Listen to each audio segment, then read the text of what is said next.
नमस्कार। आज हम पढ़ रहे हैं राजनीति विज्ञान की परिभाषा, प्रकृति एवं क्षेत्र।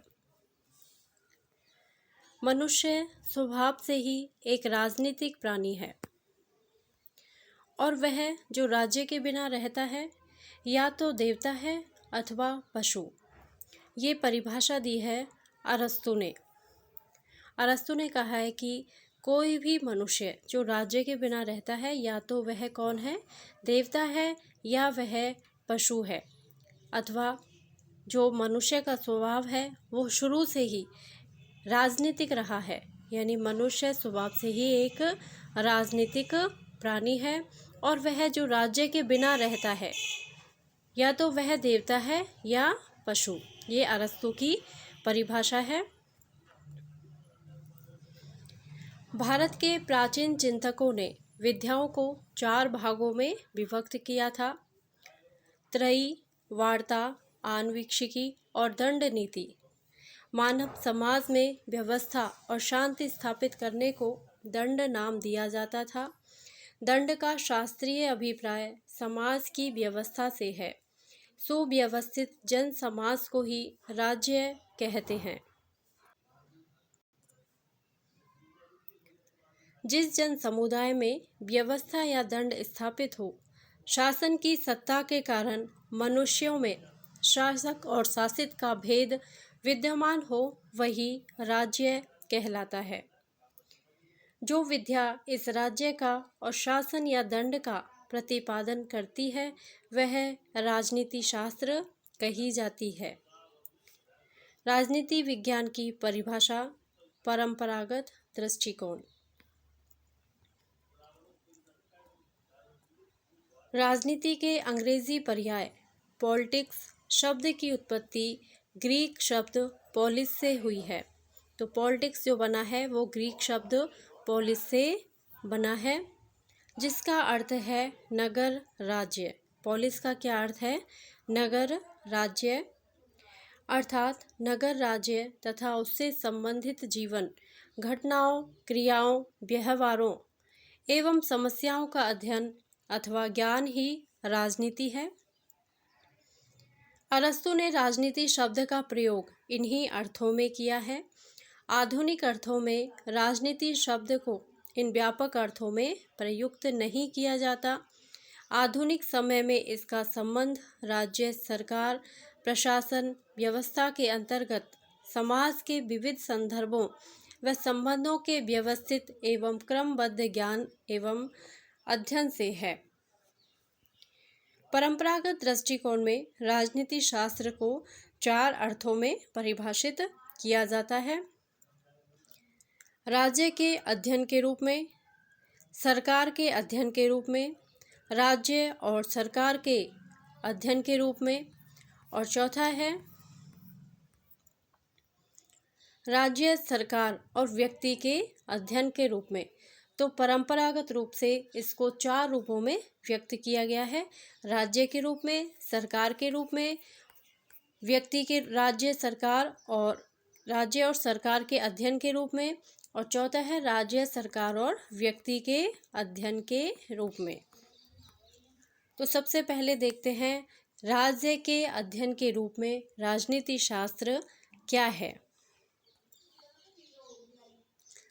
ब्लंटशली, गैरिस, गार्नर तथा गेटेल आदि लेखकों ने राजनीति शास्त्र को राज्य के अध्ययन के रूप में परिभाषित किया है।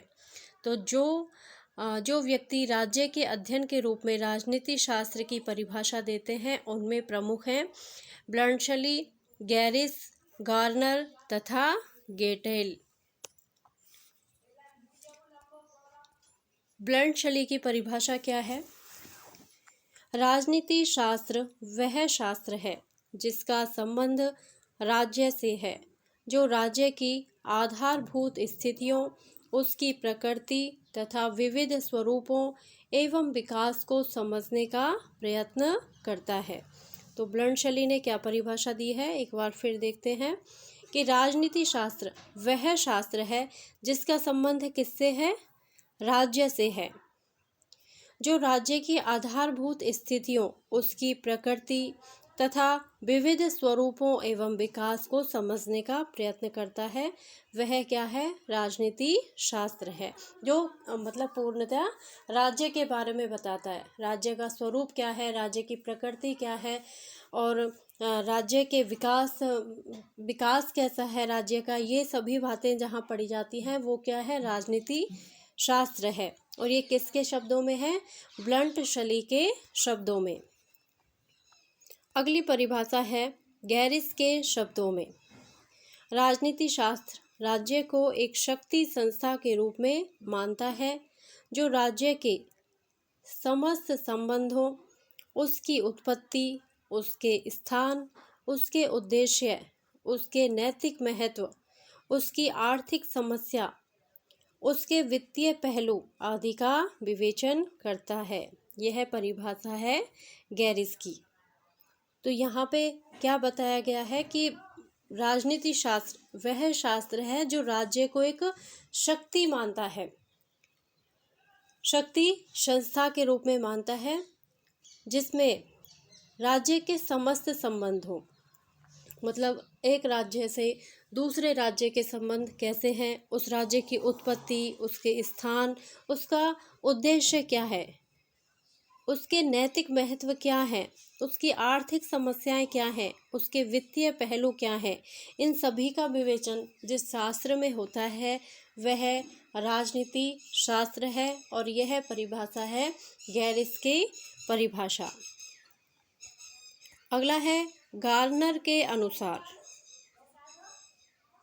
राजनीति शास्त्र का आरंभ और अंत राज्य के साथ होता है।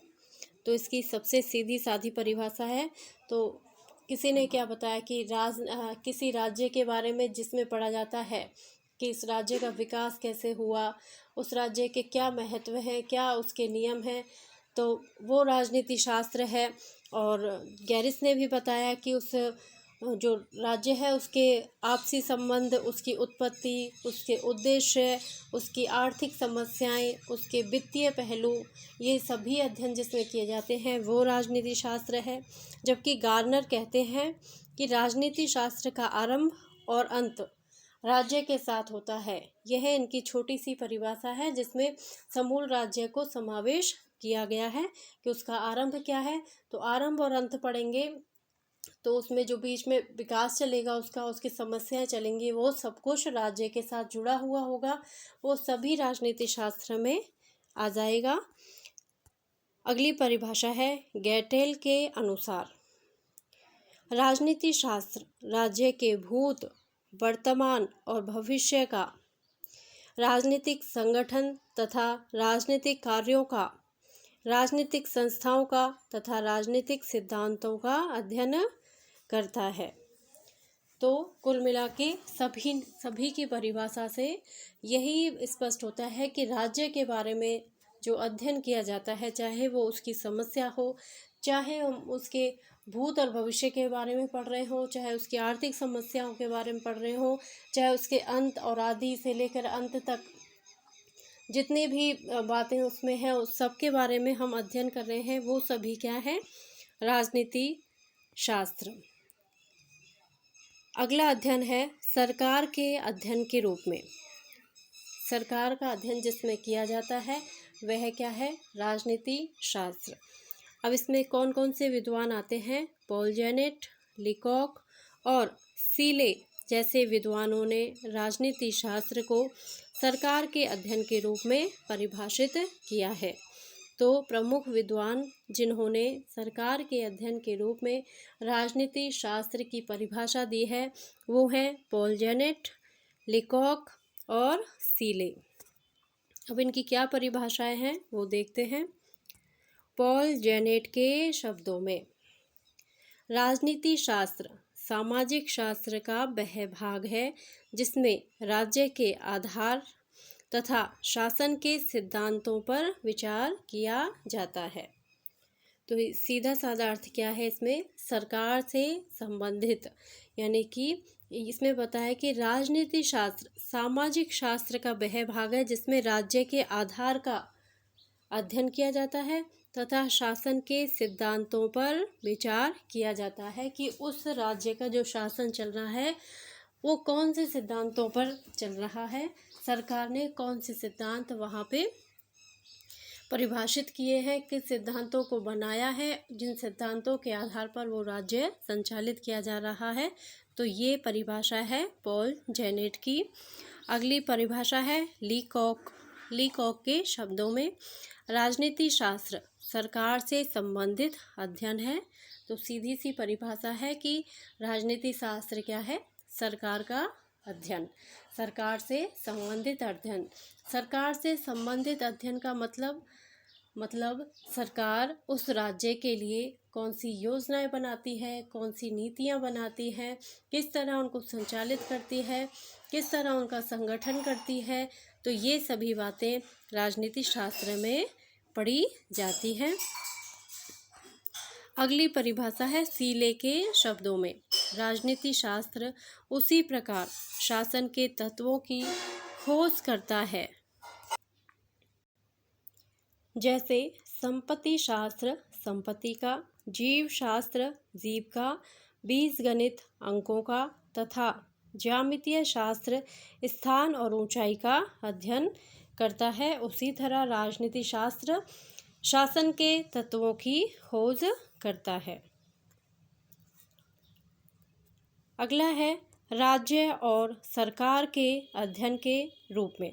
तो दो प्रकार हम पढ़ चुके हैं, एक तो राज्य के अध्ययन के रूप में, एक है सरकार के अध्ययन के रूप में, तीसरा है राज्य और सरकार के अध्ययन के रूप में, अर्थात जिसमें राज्य का भी अध्ययन किया जाए और वहाँ की सरकार और शासन का भी अध्ययन किया जाए, वह राजनीति शास्त्र है।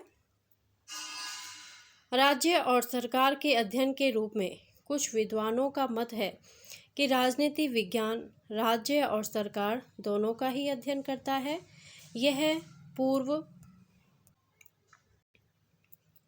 दृष्टिकोणों की अपेक्षा अधिक व्यापक है।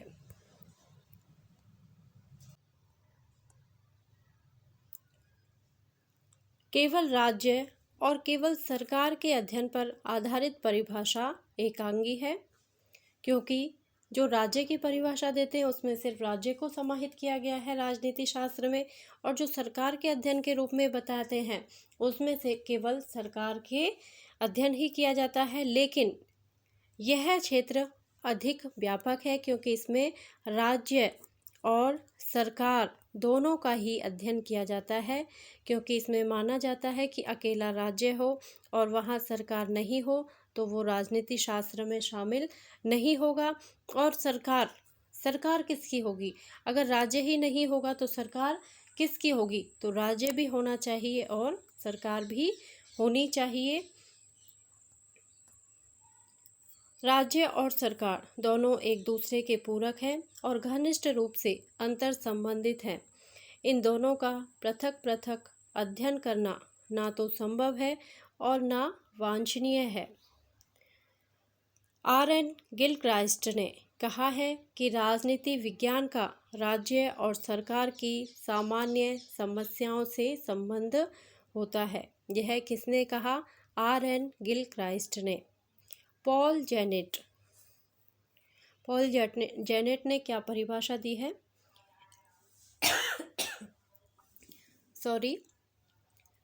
राजनीति विज्ञान समाज विज्ञान का वह भाग है जिसमें राज्य के आधार और सरकार के सिद्धांतों पर विचार किया जाता है।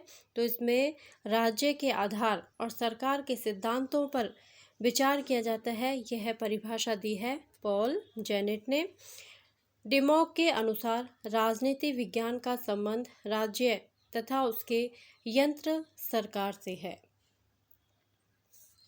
अगला प्रकार है राज्य, सरकार और व्यक्ति के अध्ययन के रूप में। तो यह और भी व्यापक क्षेत्र है। राजनीति शास्त्र का अत्यधिक व्यापक क्षेत्र है जिसमें सभी का अध्ययन किया जाता है। राज्य का भी किया जाता है, सरकार का भी किया जाता है और वहाँ की जनता यानी कि व्यक्ति का अध्ययन भी किया जाता है। यदि जनता ही नहीं होगी तो शासन किसके ऊपर किया जाएगा? तो यहाँ पे तीनों को ही समाहित किया गया है। लॉस्की तथा हरमन हेलर आदि लेखकों ने राजनीति शास्त्र को राज्य सरकार और व्यक्ति के अध्ययन के रूप में परिभाषित किया है। व्यक्ति के अध्ययन के बिना राजनीति शास्त्र का अध्ययन अधूरा है। व्यक्ति के अध्ययन के बिना व्यक्ति ही नहीं तो कैसा राज्य और कैसा शासन। इसलिए व्यक्ति के अध्ययन के बिना राजनीति शास्त्र का अध्ययन अधूरा है। राजनीतिक संस्थाएं व्यक्तिगत संबंधों के संदर्भ में कार्य करती है। यदि राजनीतिक संस्थाएं व्यक्ति के जीवन, विचारों एवं लक्ष्यों को प्रभावित करती हैं तो व्यक्ति की भावनाएं, प्रेरणाएं तथा समाज के रीति रिवाज एवं परंपराएं भी राजनीतिक संस्थाओं को प्रभावित करती हैं। अब इसकी परिभाषाएं दी है तो लॉस्की के शब्दों में सबसे पहली परिभाषा है लॉस्की की,